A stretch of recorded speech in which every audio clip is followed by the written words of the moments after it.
Hello. Hi, Alicia. How you Hi. doing? I Yeah. saw you the other day walking, coming out of a supermarket, but I was on the bus. I was going to say hi, but how are you doing? I'm doing well. I'm doing well. You're in a new location, huh? Where you at? No, my roommate has therapy from 7 to 8 o'clock usually. So I leave the apartment while they have therapy. So um, I'm not in my apartment right now.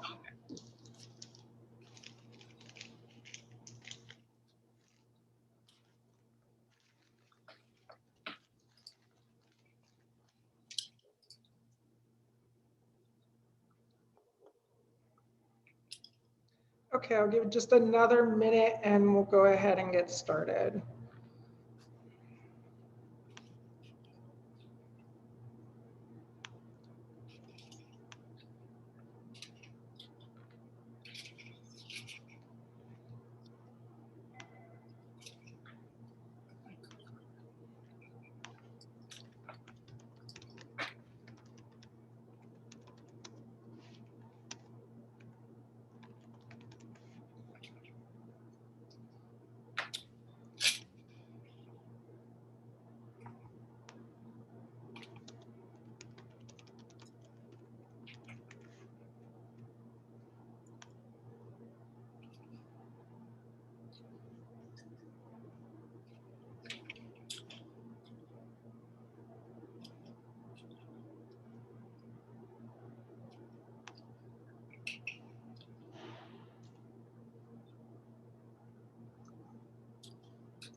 Okay, I think we can just go ahead and get started.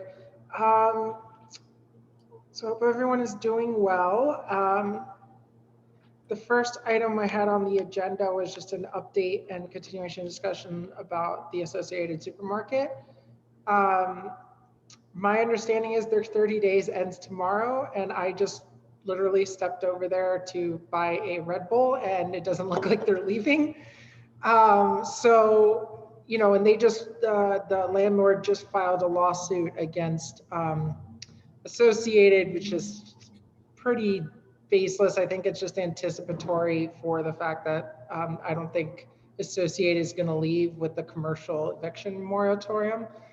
So in the meantime, I think the Associated is going to continue to stay there. I don't know how much longer it is. I know um, Crown Heights Tenants Union was planning a house call. So they organized a bunch of people to go to the house of the developer um, to protest, which is actually going on right now at this moment. So beyond that, my understanding is the talks have completely broken down between Associated and the developers, and so at this point in time, there's no deal, there's no certainty as to how long the supermarket will be there. Right now, technically, under the governor's orders, they can't even evict the Associated. So until at least May, and if Governor Cuomo extends the commercial eviction ban, then it could last even longer. So that's my understanding of the situation as it currently stands. Unless Alicia or someone else that has more information, please feel free to chime in. But Um, that's yeah, just for clarification, that there are two groups that are working, not just Crown Heights Tenant Union, actually the Safe Associated group is the one who's been actually doing more of the house calls, so to speak. They're the ones who actually organized the event for today, even though Crown Heights Tenant Union did send out a notice, but it was actually the Safe Associated group that actually is doing this. The only thing that we have to add to that is that Lori Cumbo has made some outrageous statement in the papers about her standing in front of bulldozers and getting herself arrested. And of course, there was a discussion about it to the mayor's office yesterday. There was a press conference, and one of the reporters talked to the mayor, excuse me, and asked the mayor about this. The mayor claimed, ignorance and didn't know, but he said he was very concerned about the fact that, an essential food source was temporary, was going to be removed. And he promised the reporter that he was going to be looking into it, and they are going to be looking into it. Lori Cumble also made the statement in the paper, and we know how Lori Cumble's statements don't necessarily pan out to be very true, but she made the claim that she was also going to be bringing this to the mayor's attention, as well as Corey Johnson. But again, we haven't heard anything outside of that. Yeah, that article was just, it was almost like a spit take trying to read it. I'm gonna stand in front of the bulldozers and get myself arrested. I'm just like, okay, Lori, by the time the bulldozers are gone, the associate is gone. So what are you talking about? You should be standing there before they come to evict the supermarket, not wait for the bulldozers, and she'll be long gone out of office by then. So it's just, I don't know what that was. But. Yeah. That's why I'm glad we had a resolution go out before, because I know there was a lot of people saying, wait, there's negotiations, and the negotiations just kind of fell apart anyways, apropos of anything we did. So I don't know if there's anything else for the committee to do at this time. I just kind of keep, I'll keep everyone posted on any further developments. There's and any continued protests. But there is one. They plan on going. There's a protest that's being scheduled for the 17th, Saturday. They plan on actually hiring some vans and taking people up to Connecticut to protest at his private home in Connecticut, because he goes there on the weekends. So if anyone is interested in attending that joyride or road trip, please let us know. At first, I thought you said bands, and I thought like there were going to be like horns and drums. But, that might be a good idea. We probably will be bringing some instrumental music to make ourselves heard. The last time at the protest in Park Avenue, people had drums and they had horns, and it was pots and pans. So we did have some kind of musical, but we plan on doing it again, but this time via a road trip. Okay. Did anybody else have anything to add in regards to the Associated? Okay. Well, yeah. Well, actually, just as a quick note, so through the district office, we have been reaching out to the Associated to try and understand what the situation is currently, and to see if there's any way the board can assist. We haven't heard any response back yet. So other than what's been reported, our understanding is, I guess, on the same level as anyone else. My understanding is that the negotiations have broken down.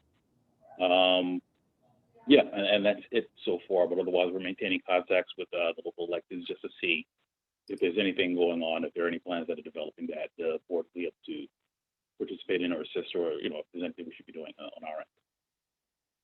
So if we hear anything, we'll definitely share that with the committee as well. Well, I think, one of the things that could happen is that the board can officially ask the elected officials to meet with, the community and discuss this issue, because elected officials have not presented themselves to any group regarding this issue. I mean, why can't the board ask and say, hey, this is a serious issue.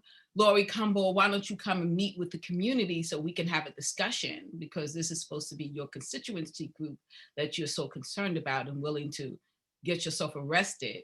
Well, before we go to that, why don't we have a discussion? So why not ask that? We can extend the invitation. We'll do that. We'll do that to the for Lori's office. We'll extend the invitation. Okay, good. And hopefully it would be a public meeting, possibly at the housing or whatever, but it would be a public meeting, and let the elected official come, because they just don't seem to be responding to us. None of them meeting with the community at all.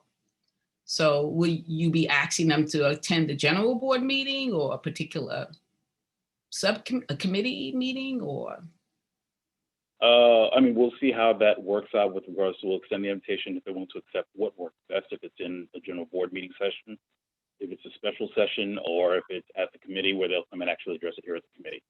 But we'll make the outreach first and we'll see what works out. Okay, and we're asking for them. We're not asking for their underlings. We didn't vote for their underlings. We voted for them. So please, we really want to make sure that the invitation is specific, that we're asking for them to show up. The elected official who we voted for when we went to the voting booth, and then, you know. Fred, let's definitely touch base after, and I'm more than happy if, you know, they would rather address this in the housing committee, you know, we're more than happy to have them come and speak on this issue since we've been discussing it for the last few months, but preferably, hopefully they could come before the whole board. Okay, moving on to the next topic. So right now, my understanding, I apologize, I've been kind of out on medical leave the last few weeks. I had surgery, so I have been out of the loop on things, but my understanding is from reading all the emails is that right now there's a temporary restraining order or TRO against 960 Franklin. And so any official hearing or business for us on this matter is foreclosed until further notice, until we, you know, until the matter is resolved. So Fred, please correct me if I'm wrong, if that's my current understanding of the process right at this moment. Well, I don't know if. Yeah, Alicia, let me address it. For clarity, so the TRO does preclude, we are not allowed to have any public hearing. So the public hearing is postponed right now. The ULURP clock has actually stopped. So there is no ULURP process currently happening. One of the outcomes of the hearing that happened, I believe it was on March 18th, was that the community board should be meeting with the developer and city planning to develop some kind of an outreach plan in terms of how a hearing would be conducted and we need to address a couple of issues with that. We haven't had any conversation at this time, so there is no update for us to that. With regards to board activities, we are precluded from, so the hearing, we can't take make any final determinations from the board or committee levels. From the committee, you can absolutely discuss the materials that have been provided, continue for fact finding. If there's requests for information, absolutely continue that as well. The only thing you're precluded from doing is actually making any final determinations or recommendations until the TRO is lifted. Thank you, Fred. So that means is that we still can talk about 960 Franklin Avenue. We can talk about any findings that we have, any information that is missing. And I know, unfortunately, I missed last housing committee, but you did send around a great graph, and I just wanted to have a further discussion about that. Also, the ULURP committee has invited all of the other committees who have done work on 960 Franklin to come to their meeting, to the ULURP committee meeting, and to share that information, because there was a push to have a separate informational session that went out to the community because people felt that the only thing that had been presented officially to the community was the developer's position. And then it was kind of determined at that meeting that everything would flow through the ULURP process. So Pat extended an invitation to everyone to come. And so I was hoping that the housing committee, because you have done work on the affordable category situation, that you would be willing to show up next Tuesday and present that information. And we will be sending out a mass email to the general public, asking them to come to the ULURP committee. So it should be a well-attended meeting. I mean, I haven't gotten a chance to dig into it anymore since the presentation that I put together based on what the affordable housing proposal is. The last I saw it, so I can't even remember the numbers at the top of my head. I believe it was like 20% of the housing was about 50% AMI, and then the other 10% was 80, then 10% was 100% AMI. And so I helped to break it down by like what that actually means in hard dollars. And so, my own personal opinion is that it should all be at 50% AMI or lower. And it doesn't have enough housing in general for low income folks. But whether or not, that's something I can bring to the ULURP committee and inform them from our perspective, but I want to make sure, that's the general consensus, or, what the consensus is on the committee itself before I Do you have a copy of the graph that you created so that maybe we can look at it? And yeah, hold on, I could pull it up real quick. because I did wanted to add something to it, because I know they're looking for a particular option, which is what is that option called?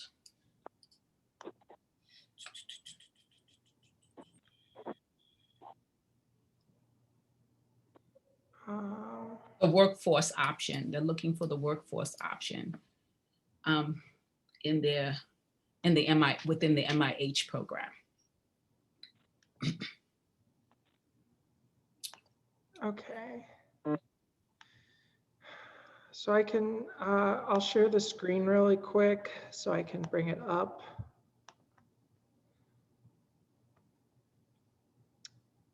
See real quick. Where's the slideshow? Oh, I just wanted to also let everyone know that we're not really sure of when.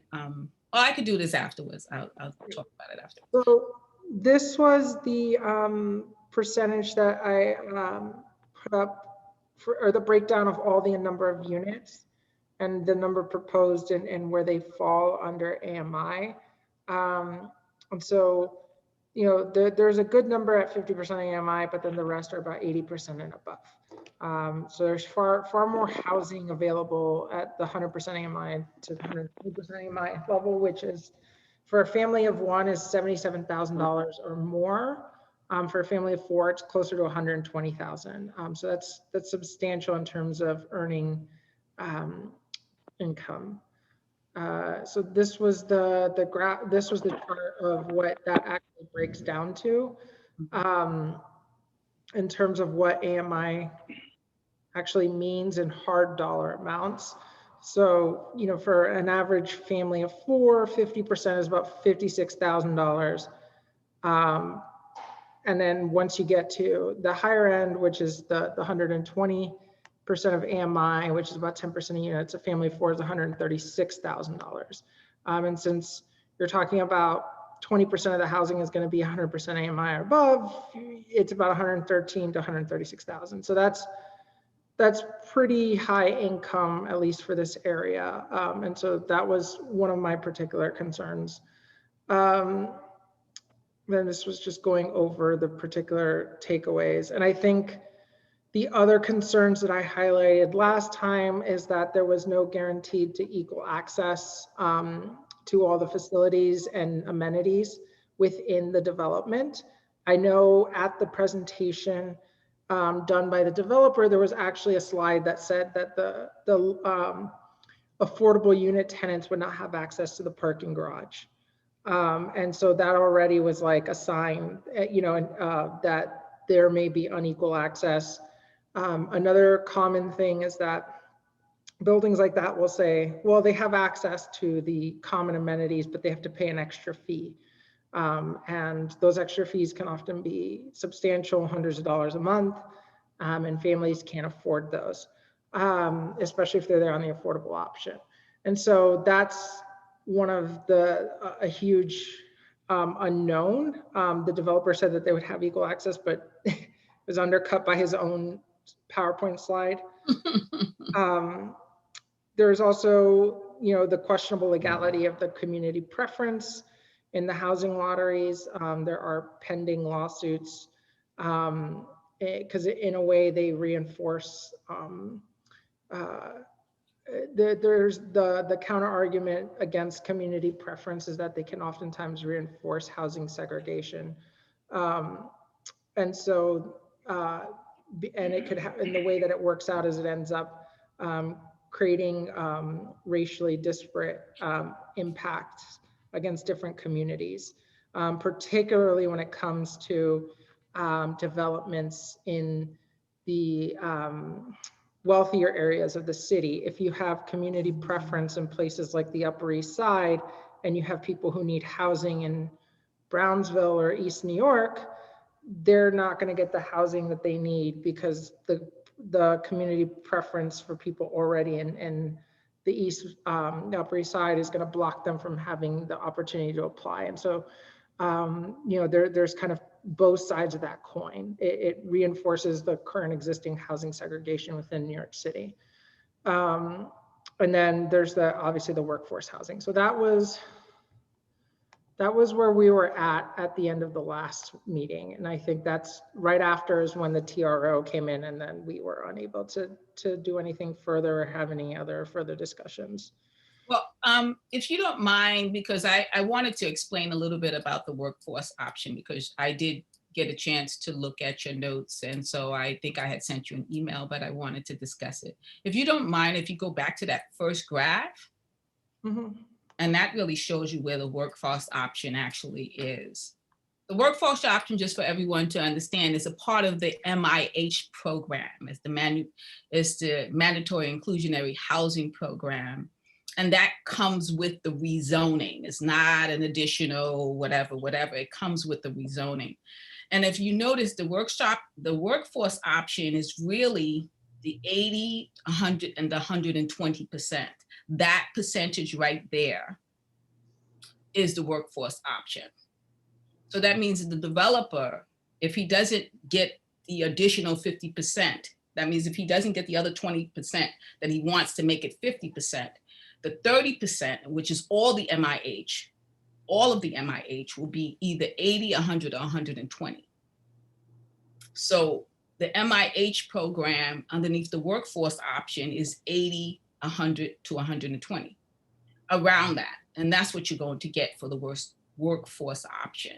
So it's a little, that wording, workforce, you think is working class people, but it's really not working class people. It's really middle to upper middle class people. And so they are very disingenuous when they call it that. But so for example, if they were talking about doing the 17 stories, and they were saying that they would not be trying to do an entire 50%.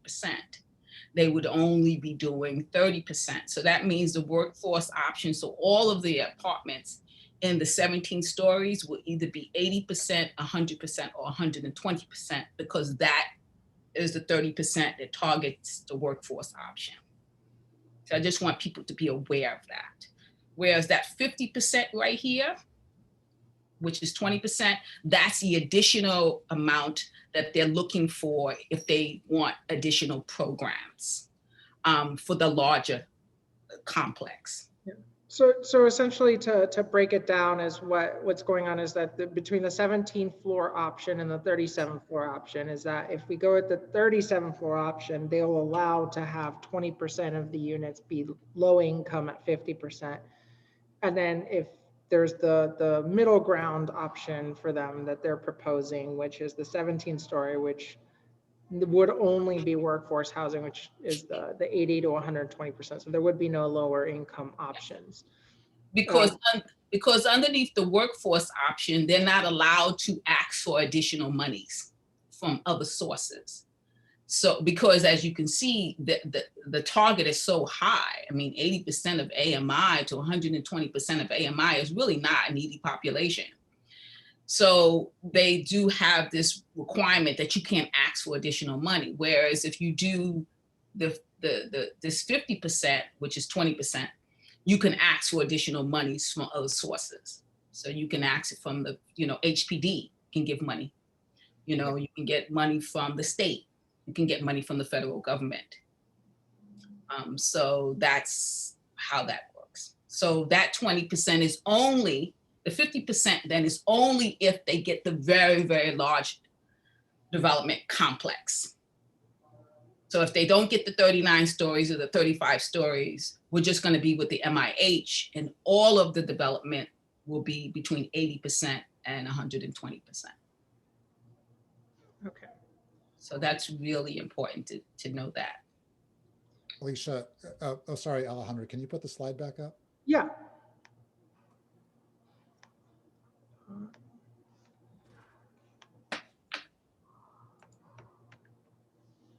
Thanks. So it's, Alicia, would that be option 2, MIH, the third column there? It's right. It's called the workforce option. I'm not sure what Okay. option 2 is. There's another option outside of option 2 called the workforce option. I see.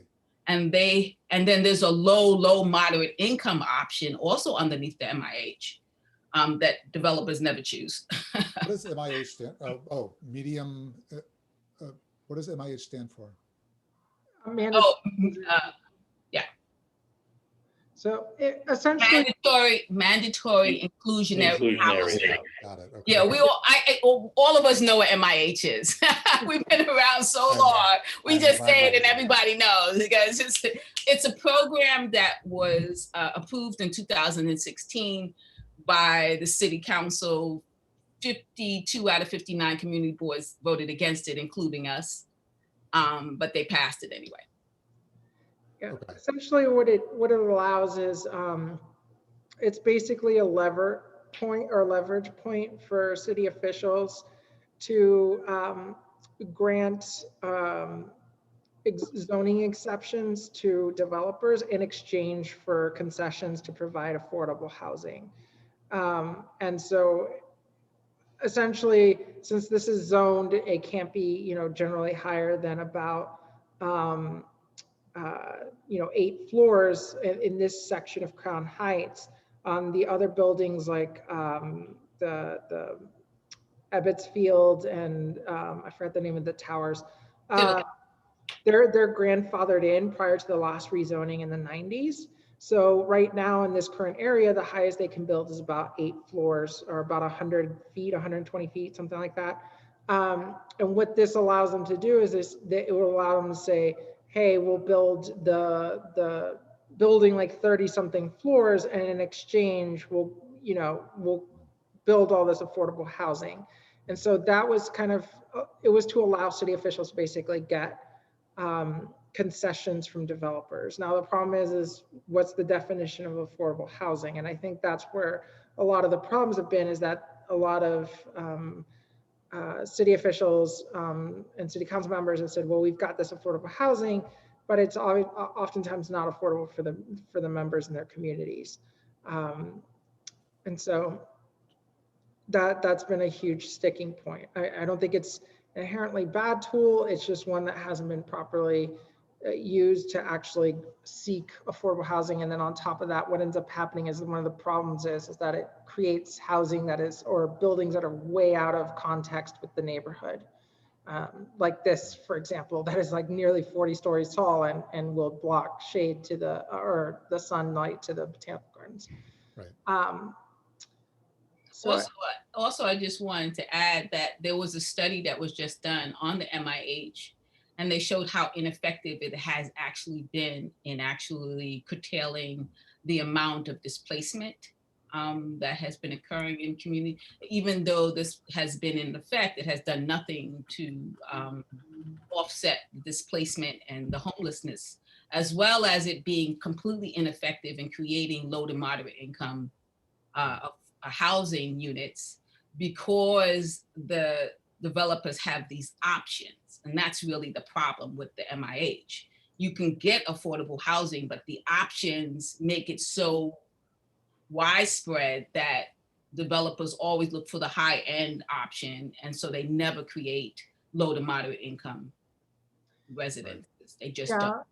And I'd also quickly add, I recently saw this really great documentary on Vox discussing this particular issue, and also within context of Park Slope. I mean, right across the park. If you notice, they're not trying to do these MIH programs, or they're not trying to do these big, giant, out of context developments in Park Slope. Because in the early 2000s, Park Slope passed incredibly restrictive rezoning that only allowed for single family or 2 to 3 multifamily dwellings. And so there's a reason why Park Slope is still all brownstones, and they're not tearing down some of these brownstones to build big apartment buildings. And so because the zoning here is a little less restrictive, you know, they're trying to get away with building these big buildings. And so you can kind of see where, you know, they could easily lose a few brownstones in Park Slope to build more dense housing, but they're not doing that. And so, you know, it's a matter of equity and how these systems continue to entrench wealthy white folks who own brownstones in Park Slope, and their value of their property is going to continue going up. Meanwhile, people over here are getting displaced, and so it's a particular problem. So. Well, I just want to correct something that you just said, because it's really important that we understand their height restrictions that were put into Park Slopes are the exact same height restrictions that now currently exist on Franklin Avenue. So it was the exact same as they have R6A zoning in Park Slopes. And we had this one strip along the Brooklyn Botanic Gardens that has an R6A zoning. The reason why they're not trying to change that zoning the way they're trying to change our zoning, because we both have the same protection, is because we are in a Black community, and they feel that Black communities do not have the political power to protect themselves. And so they would love to build, you know, and take development and build in Park Slopes. Of course, they would love that. But the political structure there is much stronger, and they just don't. So we actually have the exact same zoning. Okay. As Park Slopes. Thanks for clarifying. Yeah, it's important. I think, but it still perfectly encapsulates the nature of the racial inequity situation where, you know, the wealthy white community across the park is not dealing with these issues because developers don't even want to try. Right, because their elected officials are not even letting them through the door. You know. Hi, this is my first time in your meeting. I'm so sorry to just jump in. Is it allowed? Am I allowed to just jump in with a question? Of course. Okay, I'm doing dishes and listening to you guys. So let me take off these dish gloves and get on camera, because you guys are on camera and that's respectful. Just give me 2 seconds. I appreciate that, because it's nice to be able to speak to a person. Right? Hold on, I'm coming. Okay. Even though your image is nice. Hi, everybody. Hi, my name is CeCe. I just moved here to Brooklyn from Manhattan. I am originally from California. I've lived in Manhattan for like 20 years, and I have intentionally come to Brooklyn. And I will be very transparent and say that I live in one of the buildings that I think reflects what y'all are talking about. I live in a very beautiful building, but I'm like, why is this building so big? And why are the people across the street from me not getting sunlight because of where I live? And I think that's awful. And so while I'm definitely taking advantage of it, and I'm going to be transparent about that as a renter, I do plan to invest in this community. And so when you're saying things like, basically, they don't mind punking our politicians, who are those people? Like, who should we be saying? Like you're saying in Park Slope, they won't punk those politicians and ask for big buildings. But in these areas where I plan to, hopefully, God willing, one day have a family, they are. So who are the politicians that these developers are not afraid to speak to? I don't know. I just moved here. So if you can explain that to me, because that's what gets me a little heated. No. Like, what are we talking about it for? Like, I'm sorry. I'm very passionate about these things. Of course. And so, yeah, so, you know, welcome to the neighborhood and welcome to the community board. I'm glad you're already getting involved. And so the politicians here, so right now, the person who's mostly in charge of this area, you have Lori Cumbo from the Crown Heights section up through all the way up to Fort Greene, and that it's like most of Crown Heights, Prospect Heights in that area, and then you have Eugene. How do you spell her last name? CUMBO. BO. Mhm. And then, Okay, go ahead. and then you have Eugene Matthews, who is in Prospect, Lefferts Gardens, Flatbush, and most of Flatbush. And so you have developments in that City Council District 40, Lori Cumbo's District 35. And so on the south side of the community board, you've got developments that have been pushed through, like I think 127 Linden, which is this big like 27 story building. There's 626 Flatbush Avenue, which is overlooking the park. And those are, you know, kind of the big ones that have been pushed through with, is it, why am I? Wait, just again, just for clarity's sake, the Linden is not in our district. Oh, okay. District 17, and 626 was not a rezoning, it was an as of right development. Oh, I was under the assumption that 66 was a rezoning just because it's so big compared to everything else. What happened is they had purchased four pieces of lots that happened to be, you know, that they could destroy and break. And so it was an as of right, but they did get 90% of their funding came from the state through a bond. Okay. So it was supported by the state, but it was not an as of right. It wasn't as of right, it was not a rezoning. We've never had a contentious rezoning in our district in District 40. That means Matthew Eugene's portion of the district, we've never had a contentious rezoning. Okay. And then the additional one was the Bedford Armory. That one has been very, very contentious. And underneath Lori Cumbo. Yes. And that one's currently being built. It is really big. You know, and beyond that, I think Prospect Lefferts Gardens and the other areas have seen a lot of as of right development where they've knocked down a lot of the single family homes and built, you know, 4-floor, 5-floor apartment buildings that oftentimes have about 16 to 20 apartment buildings, or not apartment buildings, apartments within them. And so that's kind of the development that's been going on. Yeah, and so I think that's a kind of a good encapsulation. I mean, we have our state reps here, which is our state senators, Eleanor Myrie, state reps, our state assembly members, Diana Richardson and Farah Souffrant Forrest. And I think at the very southern tip of the community board, it's State Senator Kevin Parker. I just know there's like a lot of weird overlap between. That's correct. That's correct.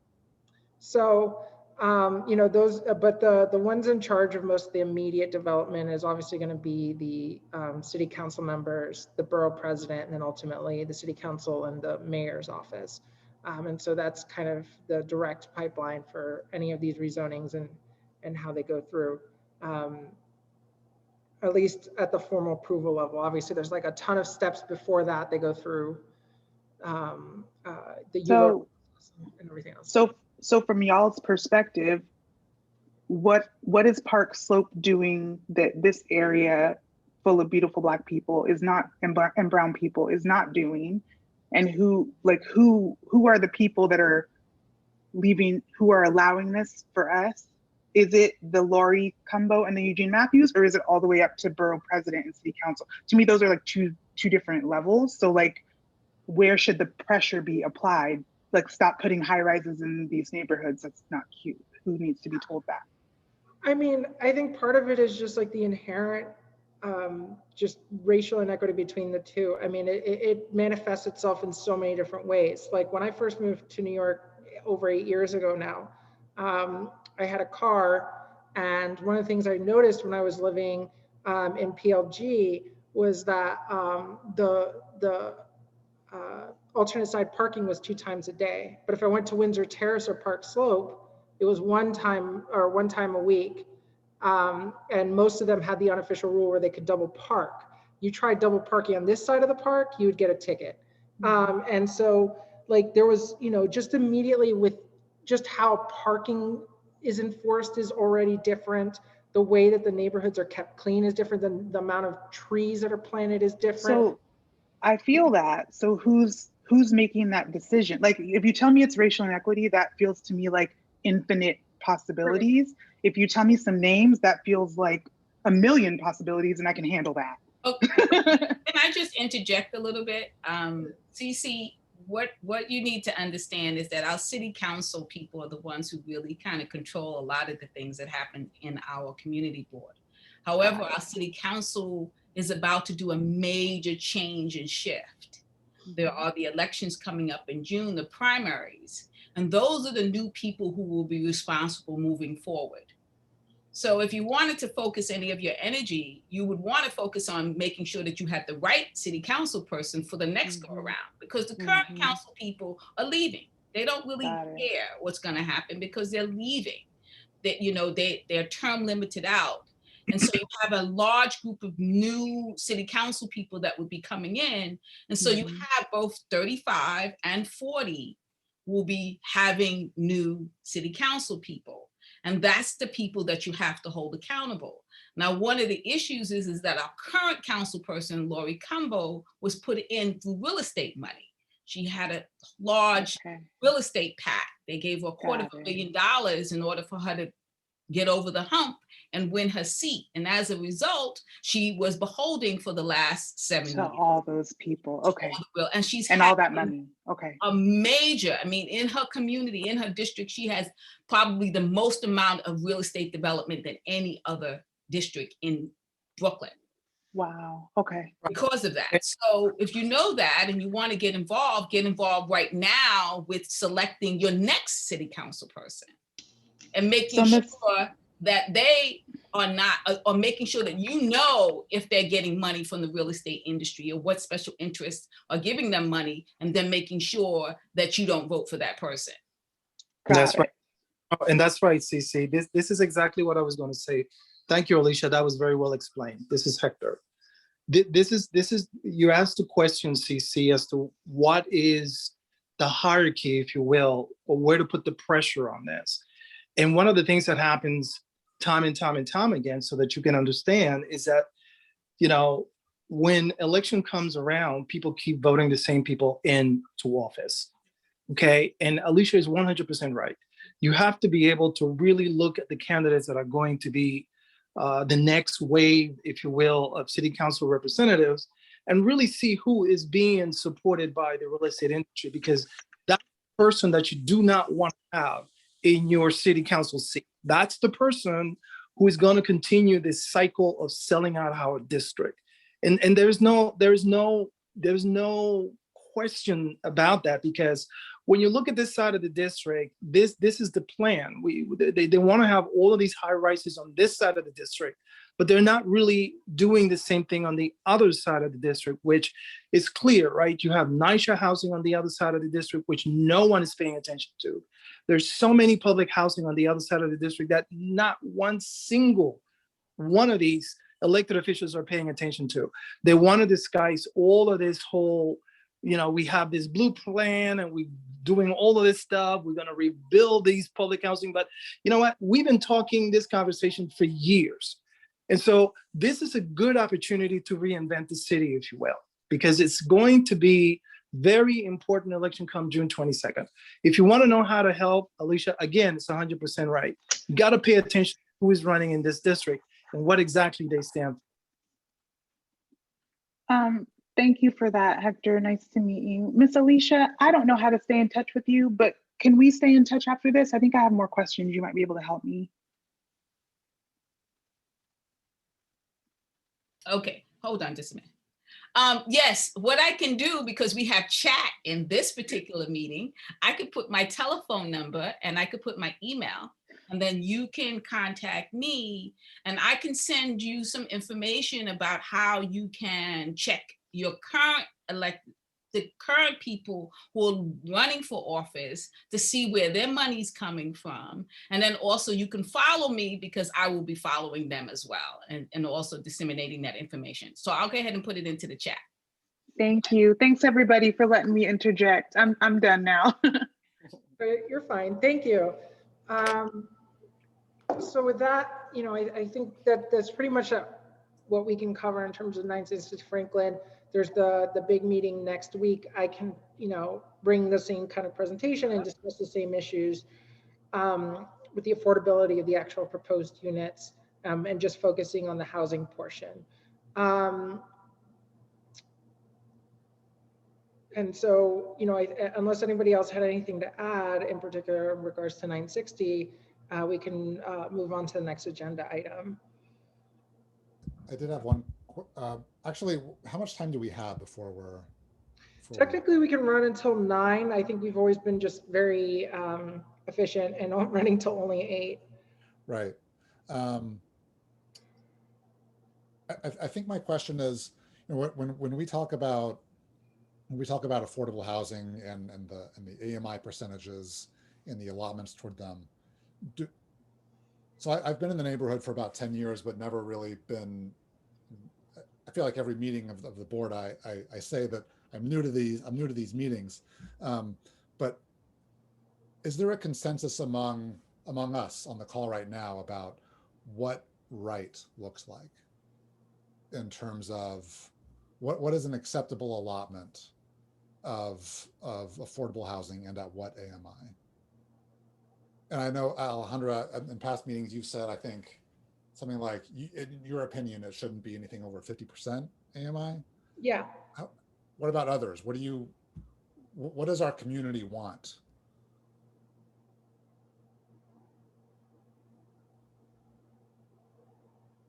Well, this is Fred. I think that it's a great question you're asking, and I think that this is exactly the place where we kind of make those determinations. I mean, I think Alejandro kind of, touched on it to begin with. If you're ever talking about something that's 80 or 100% of AMI, you've X'd out most of this community. So really, those conversations should never start at that level, where it's like that's automatically a non-starter in terms of access to this community. So I think it's definitely fair questions for this committee to actually create recommendations around. And the way I envision it, the way I would love to see this happen is, I view the committees as the labs, so to speak, in which we develop these kinds of solutions and have these kinds of conversations. At which point that can go to the board. At which point the board can advocate that on a number of different levels, with Borough Hall, with the elected officials, in a number of places where we can actually establish a position in terms of, with respect to CB9, these are realistic numbers in terms of what we can actually support and afford.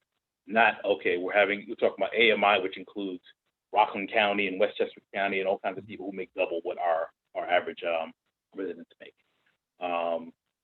So yeah, I think that's really what it is.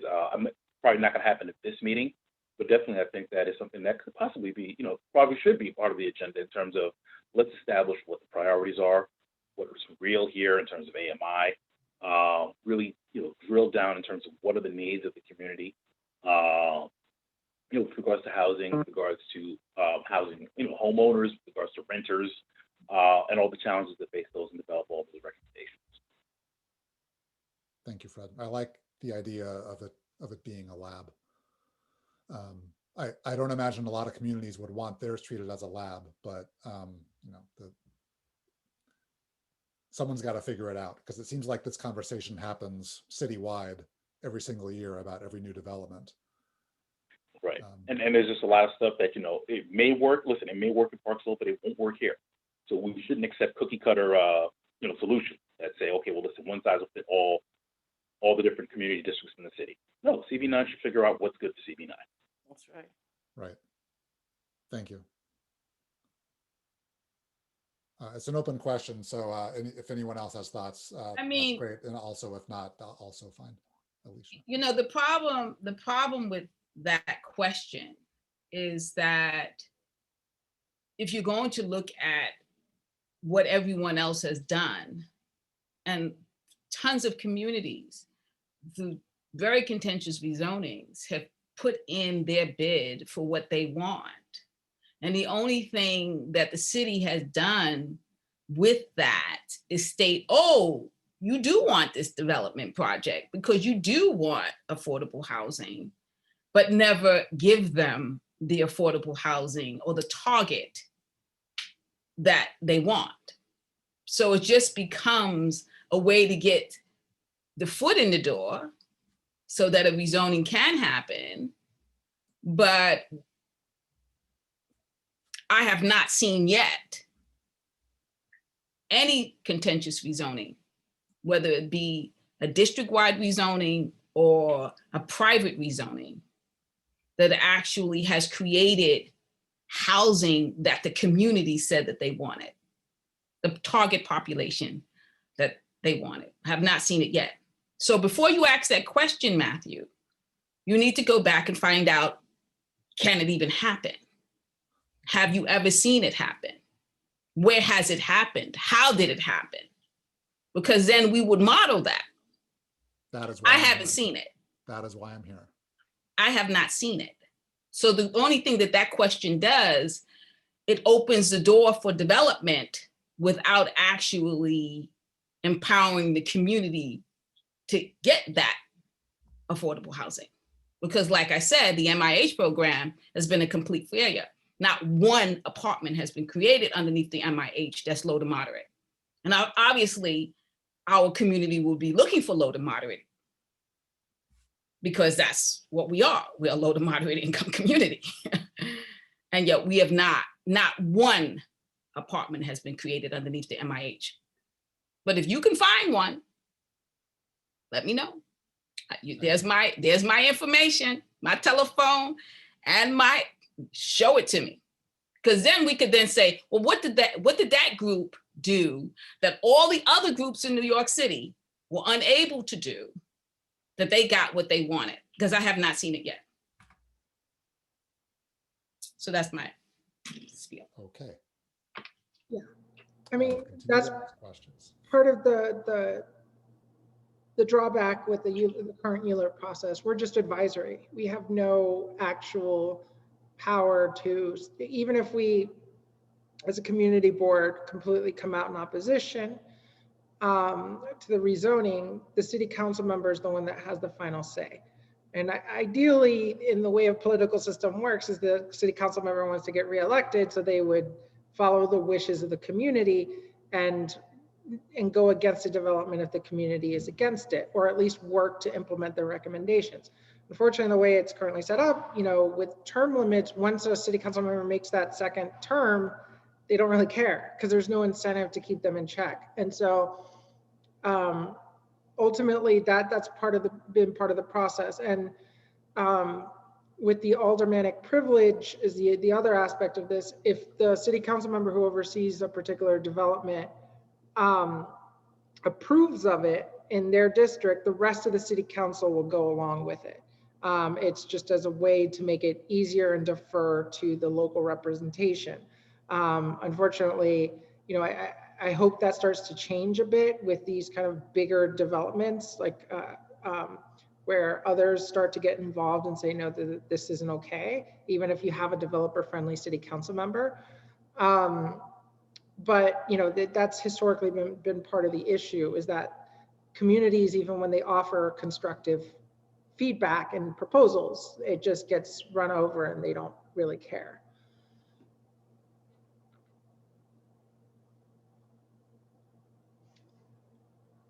So with that, did anybody else have anything to add?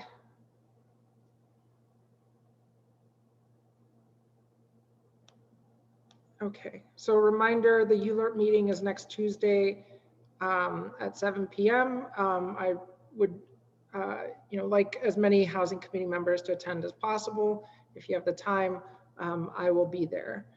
So moving on to the next agenda item, this is where I just kind of leave it open for any other housing issues in the community that anybody's seen or come across or wants to, the housing committee to do to get involved in or learn more about.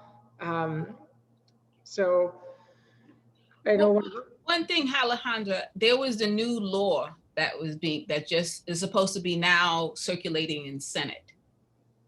The new law where they're supposed to be giving tenants money for back, and then there's this whole agreement and stuff.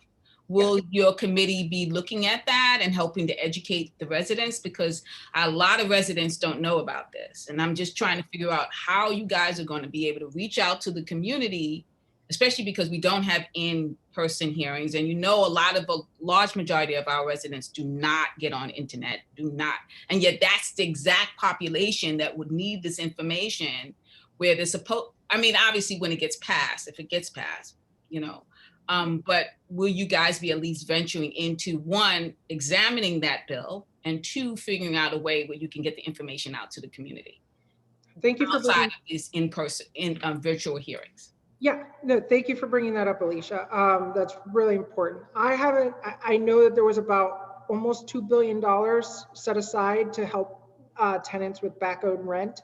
I'm unfamiliar with the exact provisions and how that's actually going to be in place. Part of the unfortunate aspect of the budget process here in New York State is that it's a very, very opaque process until it's signed at the end. And they come to an agreement. It's pretty much driven entirely by the state Senate Majority Leader, Andrea Stewart-Cousins, and the House Speaker, or the Assembly Speaker, Carl Hesty, and then Cuomo. Between the three of them, they pretty much dictate what ends up in the budget process. And so for people who don't know, the state legislature is constitutionally required to have a state budget by, I believe, the 7th of April or thereabouts, the first week of April. So usually from about the beginning of February to the beginning of April, the legislature is entirely consumed with the budget and developing the budget for the coming year. And so most years, at least that I'm familiar with, the budget, nobody really knows what's going to be in it and what the final deals are going to be until basically the last minute possible. And so yesterday was one of those same examples where a ton of policy was unleashed at the same time, where people were like, well, all of this got funding, that got funding, and the details still need to be parsed. As part of that, there was $2 billion for rent assistance. I can reach out to Assemblymember Diana Richardson's office and Zelnor Meyer's office to see if they're interested in coming to the next housing committee meeting, or at least having a rep come and help explain how tenants can access this. I wouldn't be surprised if it would be paired with, court, where you would have to access it while you're already in removal proceeding, or not removal proceedings, sorry, I'm thinking of immigration. Apologies, eviction proceedings, or holdover proceedings. And so that's traditionally how these have been doled out, at least when I've worked in housing law, but I could be wrong. So I will look into that and see if we can get at least, one more informational forum, so that way tenants can learn about all the new programs and funding available to make sure that they're able to stay in their homes. Well, I do know it's not necessarily connected to, from what I did read, which was just a summary that was done by a local newspaper. It's not connected to, you don't have to necessarily be in court. So they are removing that provision, and they're also making the provision a lot less. So that means is that you don't have to prove on top of proof that COVID-19 has really restricted you, whereas the previous monies that were given, they barely could give it out because no one could qualify for it because of the restrictions that you had to prove, and then prove on top of proof that COVID-19 stopped you from working. So the provision is supposed to be a lot less. It's not necessarily connected to a court case, but there is a provision where the landlord cannot take you to court, cannot take the tenant to court if they do get this money. So they will be prevented from going into the legal system. But again, it needs more clarification, like you said. Yeah, and yeah, I think I agree with a lot of what's said. I mean, to me, I think they've agreed with this in principle, but it hasn't been voted on yet by both houses, and it hasn't been signed off by the governor. So I think that's when it becomes real. And I think at that point, we definitely have the relationships with the, the local, state level electeds, where we can definitely partner with them in terms of making sure that, listen, we're going to try and do outreach in terms of getting the word out to populations. So we'll definitely, I think that would be the next step. So once we get that information, that outreach, and we'll do whatever we can as a board in terms of trying to reach out and set up forums or whatever outreach we can do. Yeah. Yeah, because we really want our residents to take advantage of that. I mean, we want to make sure that we're on top of that. We want to make sure that, because if it's a limited amount of money, then it's going to be first come, first serve. Yeah. And so whoever is the quickest at the draw, so to speak, you know. And so I'm hoping that we could do that for our residents. Yeah, the money will go fast. Yes. And that's actually a good, that's really good to know if it isn't tied to any court case, because Yeah.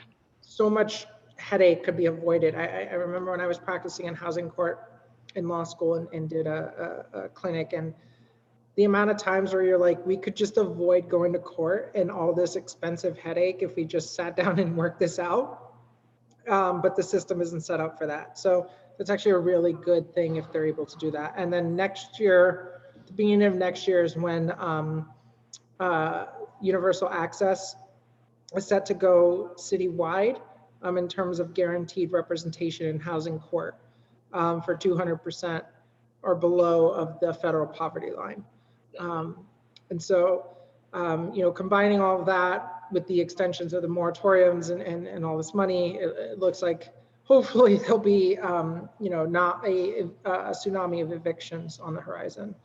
So I will reach out to the electeds offices and see what they're able to do. My understanding is once they have this agreement in principle, it's pretty much, although it hasn't been voted on and signed into law, it's pretty much a done deal. I also heard that it's also would be for homeowners as well, but I don't know the conditions on that one. Yeah. And additionally, you know, they're one of the bigger aspects is that it shouldn't affect anybody in our community. At least I don't think it will. But the tax, in order to pay for all of these rent credits, and the legislature created 2 new tax brackets and raised taxes significantly on the wealthy here in New York. So now the top tax brackets here in New York are the highest in the country. So it'll be interesting to see how that plays out. Is there anything else anybody else wants to bring up in terms of particular issues I can look into over the coming month? Migdalia, I just wanted to, hi guys. Hi. I wanted to, I'm on President Street between Bedford and Franklin. And right across the street from me, there used to be a garage to a private home. That garage has been sold, and it's 1042 and 1044, something like that. And I looked it up, and they want to build an 8th floor plus cellar or basement or what have you, apartment building with 52 apartments and 22 car garage. Now, I mean, this is a residential. It's partly residential. There is an apartment. There is 1 or 2 apartment buildings, but not as tall as 8 floors, or having that kind of parking space. And I just want to know. I just checked today the Department of Buildings, and I noticed that they were rejected. I think they're trying to get a permit and it was rejected. I went across the street myself, and when I saw the guys working, I told them, you better stop working because I don't see no permit here. And they act like they don't speak English. So I spoke Spanish. They were shocked. I said, let me just repeat that. And I said, you have to stop working here because you have no permit. I said, who owns this spot here? So they act kind of stupid and whatnot, but they stopped the work because they were digging. They did stop. But I just want to know who sanctioned such a tall building in a block like this. It's a school down the block. I mean, what's the address, please? It's 1042, 1044. 1040. It's like two different 1042. 1042 and 1044. They kind of link together. What's the street? President Street between Bedford and Franklin. To answer your question, Migdalia, that's within the zoning regulations of this area, which is about 8 floors. That is ridiculous. Wow. That's my fight also. That's the That is, I mean, That's also blocking everybody's light, everybody's sunlight. I mean, it is awful. And then That's like garage, an a 22 car garage. Oh, that's, I mean, If I may ask, is that building next door to your building or across the street from no, you? no, right across the street from me. Okay, because I have a similar situation. Mine is that the people next door sold their house and then they are trying to put a 5-story condominium. 5-story sounds more reasonable than 8. Right, but still there's a lot of problem involved. You better get yourself a good lawyer. I mean, the house is next to that building. They sold it. They were the one that sold the parking lot to this the person that next door owns the house to that parking lot. How about on the other side? Because the other side is it's a building. It's about a 6-story building. Okay, so because But I'm in a fight. Building. I'm in a fight with the developer for that because I had to get engineers. I have to get lawyers to make sure that then for the vibration and the digging. I already had called the Department of Building 3 times to get them to stop the work because they were supposed to do hand demolition and they bring in 2 bulldozers. Yes. So I had to call in the Department of Building and they were doing it without a permit. And that's the fight in terms of housing that's going into this community board. Yeah. And I think this was the first thing that propelled me to get involved in the community board, primarily because of what's happening in there. Because I can understand somebody's been living there for the last 15, 20 years. They offer them $2 million. That's a lot of money. And if you had a small Victorian and all that stuff, they see the money and they took off and you get these developers coming in. Yes. I can't seem to find it in Zola. Can you give me your address then? Yeah, mine is 1037 President Street. 1037. And I'm across. So if I'm understanding, you're saying one of the pieces of the property was a parking lot, right? Right. The house is there. So maybe that's the reason why it's not showing up because it wasn't a house. It wasn't a building there on site. No. Right. Like that would be the lot, but yeah, it's not an actual address. But that's part of what the challenge has been in terms of that's how a lot of these buildings come up where they buy 2 adjacent lots. Mm-hmm. Because when you combine those, that's what enables you to go higher. So like if you have 1 lot, maybe you can only go 2 stories. But if you buy 2 lots next to each other, then you can combine the square footage and that makes it go higher than that. Yeah, which is part of the reason why that parking lot was so, was attractive to whoever bought it. But Fred, that President Street looks like it's a part of the height restricted zone. Really? So you couldn't do that if it's a height restricted. I can't see I can't see the map. So I mean, yeah, that's what I'm trying to find out. That's my understanding. But now if there's something going on, actually, and this is I guess a good opportunity just to make a plug for the office. What we depend on, especially in the district office, to follow up on these, is we need people to tell us what's going on. So first of all, we do have a new district manager in the office. So his name is Dante Arnwine. We have a phenomenal staff. We have Khalid, who I thought I saw Khalid on here earlier. Right. He's our community assistant. Plus we have our assistant district manager, Mia Hilton. If you see something and there is a question, one of the things that I would ask you all to do is direct the inquiry to the district office, to call the district office, to let them know what's going on, so that way they can put the inquiries in. The DM is actually getting ready to start a district service cabinet where he's actually going to be speaking with the different heads of agencies or be able to get that up. That's it. Upgrade. Yeah. Yeah, and that's probably why. That's a good sized lot. That's part of the reason why they're going as high as they are. And the building next to it is not even that high. Mm-hmm. I mean, look at the street. Look at the side street. It's not even the street is not even large enough to put a 22. I'm right across the street. That's my house right there. The one with the right. The one with the white with the white thing. Yeah. I mean, parking is probably going to be underground. It's an R6. Okay. Yeah. Yeah. The parking is probably going to be underground, or they'll do they'll make some configuration to get the 22 cars in there. Usually, it's a requirement if they're building buildings like that. They actually have to have parking as well. Wow. So that's probably why it's part of the plan. But just to finish my point real quick, if you see these things, please give those inquiries to the district office. So that way, one, we know that they're happening, and we can make the appropriate inquiries as well. So like if they're digging where they're not supposed to be, the district office can follow up and say, hey, cut that out. And they can let DOB know, DEP or whatever other agencies know what's going on, so that way we can make sure that people are doing the right thing by the district. Well, and also there's 3 private homes. One of them was turned into a condo Two of them, they owned by the same developer. And now he got two more that he's trying to develop as a condo. We made him stop. The Department of Buildings came and closed him down because there was a lot of violations. So I'm up on that one. This one across the street, I just stopped the guys from digging, from digging because I didn't see any permit. This other, on my side of the block, you see that it's a condo. They're trying to build two other ones. And right now, they stopped. The Department of Buildings stopped them for whatever reason. I guess, they never do anything correctly. And they did that with the first condo. I had them stop that condo. Not only that, they had a basement full of raccoons. Because yes, I spoke to Mia. Mia helped me with that. They're bringing the raccoons to kill the rats.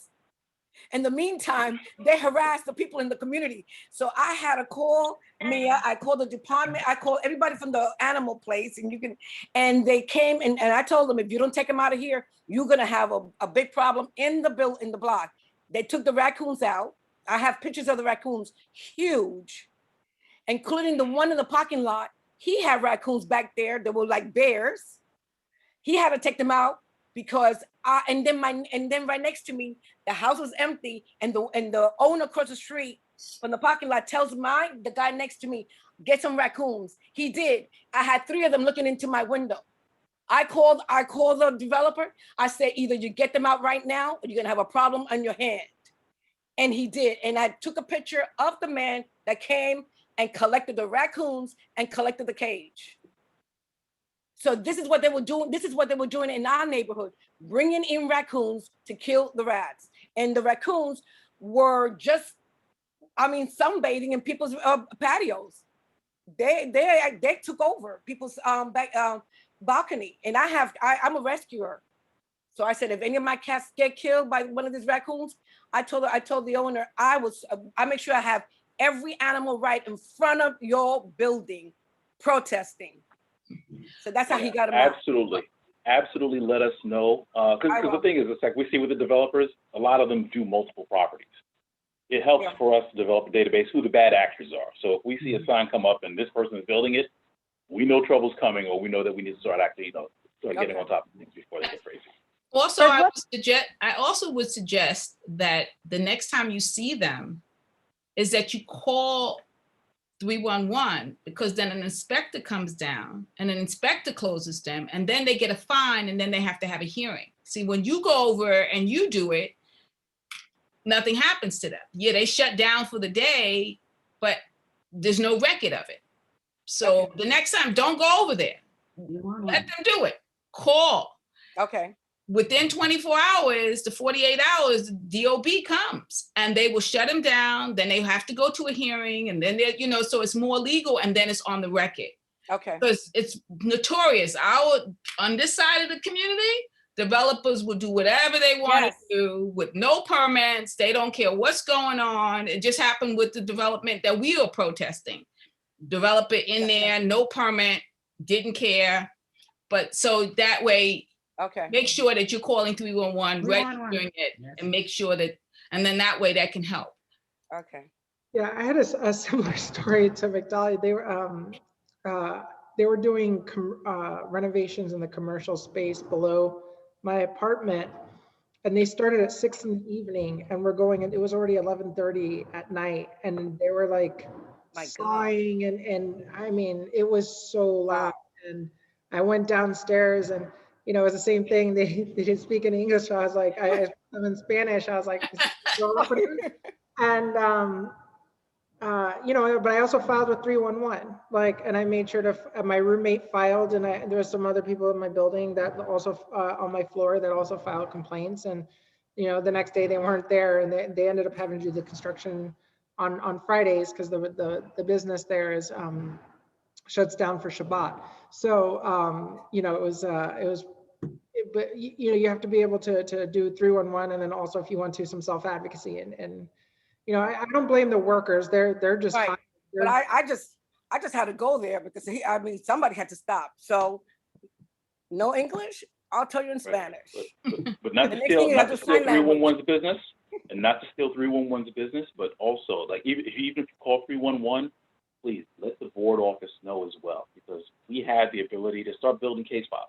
Well, Because Mia if you helped do it me. from 311, yeah. Yeah, she's Oh, no, helped, good, she's good. helped me So- with the raccoons and everything. Because I Perfect. called No, immediately. no, perfect. Yeah, Yeah, no, I'm just saying is just from, But from I'll the, do from the that. community standpoint. It yeah, helps us build cases in terms of, Absolutely. you know what, we've heard this a few times. And that way, from the district office, district manager can call and say, listen, this is a problem, I need to step in, you can tell, talk to whatever agencies and put that in. I will continue. I will do So that, you're yeah. saying, Fred, you advise anytime you call 311, call also the office, because Call the office, I mean, give them last your month I reference had to number. call 311 a couple of times for the construction next to my house. So I didn't Okay, know. good, yeah, and but that's the thing. So 311 keeps the numbers. I don't know what they do, but at least if we have it and we know that there's a bunch of things happening, we can start saying, we can have the conversations with the agencies, or if necessary, listen, guess what? Council member, listen, there's a problem going on in the district. We need you to come up and get to bat on this, whatever. But at the very least, we just want to be able to start building those cases. Okay. Okay, I would do that for next, in the future. Okay. I'll do that. And I see Leslie is asking for the district office contact. Ali, could you just put the number and the board email in there? Yes, please.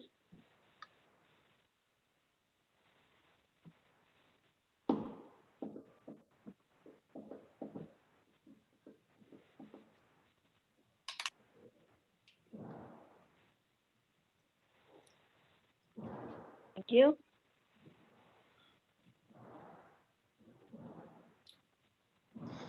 Okay. Okay, thanks, Khalid. So the phone number and the district office email are both in the chat. So any questions, any information, anything you need, you can just contact us either way. And the team is phenomenal. They take care of it for you. Okay, will do. Thank you. Okay. Did anybody else have anything else to add or any other issues they've encountered that they want to discuss?